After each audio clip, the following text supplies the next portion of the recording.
এরপরে আল্লাহর নবী বলেন আবাহু, বাপকে শহীদ করে ফেলবে। ও আমার বোলাডহর এলাকাবাসী, সুজানগরের ভাইয়েরা শোনেন,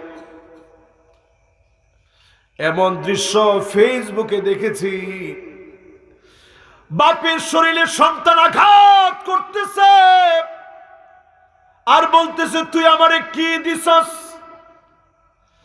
আমি চিন্তা করলাম, যেই বাপ নিজে না পড়ে সন্তানকে পড়ায়, নিজে না কিনে সন্তানকে কিনে দেয়, সেই বাপকে যখন আঘাত করা হবে, শহীদ করা হবে, মাকে যখন শহীদ করে দেওয়া হবে, বুঝে নিবেন দুনিয়া শেষ